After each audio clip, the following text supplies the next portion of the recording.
before we tuck into this, I just want to make a quick note about notation, actually.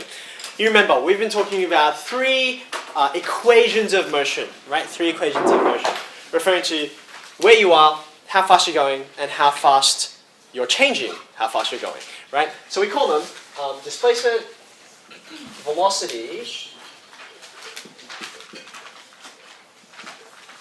and acceleration. Now, in much the same way as I don't like it when we use the notation y dash and y double dash because it's easy to get it wrong and it's not as meaningful as dy on dx or d squared y on dx squared. In a similar kind of way, I try to avoid using x dot and x double dot, okay?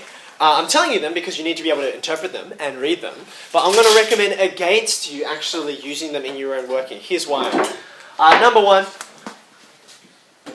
they all look the same, okay? And let's face it, you know, when you're in a hurry and you just put a dot there, if you don't have a really good pen, the dot will just disappear, right? And you don't want to mix up equations of motion, okay?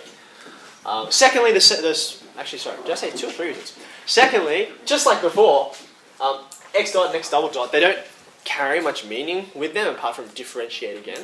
Thirdly, most importantly though, when you're talking about velocity as v and acceleration as a, not only are those sort of common sense letters to put on those, when we get to 3-unit motion later on, they use these exclusively. They only talk about v and they only talk about a, and they stop talking about x dot and x double dot. Okay.